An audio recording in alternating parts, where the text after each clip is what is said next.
Вместо привычных стоматологических инструментов молоко, мука и масло. А если добавить еще несколько ингредиентов, то можно начинать готовить десерт. Для Дианы Гитагазовой, врача-стоматолога, выпечка была не самым лучшим другом. Однако самоизоляция вела свои коррективы в привычный расклад жизни.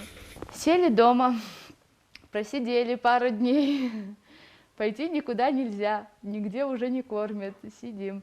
И у меня уже давно была идея фикс о том, что вот я бы съела какие-то вкусные булочки из детства, вот что-нибудь такое.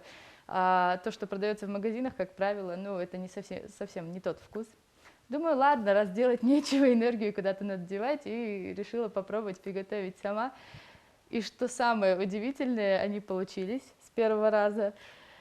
И у нас моя семья была немножко в шоке. В шоке была даже я. Рецепт тут совсем простой, но главное готовить с душой, чтобы не испортить изысканный вкус булочек.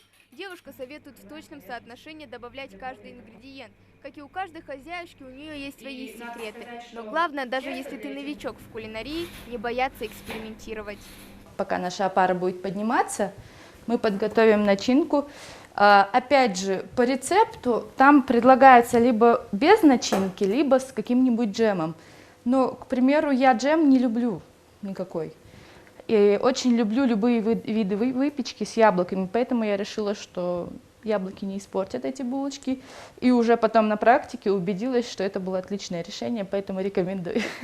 На приготовленном тесте все только начинается: раскатать, порезать и слепить. Процесс по приготовлению десерта несложный алгоритм, однако требует особенного внимания, ведь тесто любит ласку, говорит стоматолог.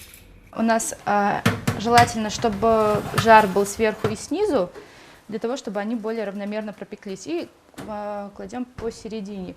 Чтобы отведать лакомство, нужно дождаться ифтара, ведь через несколько часов от них останутся лишь воспоминания. Самое главное, что получаются они вкусными и ароматными, а при правильном уходе абсолютно не помешает здоровью зубов.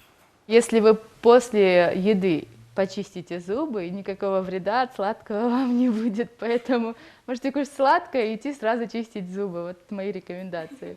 Вообще, чем чаще вы чистите, тем лучше.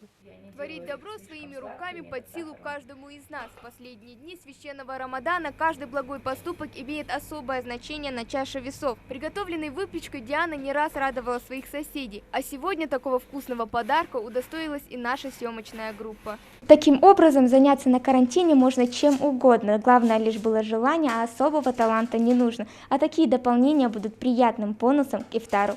Хава Гагиева, Магомед Шаухалов, Новости 24.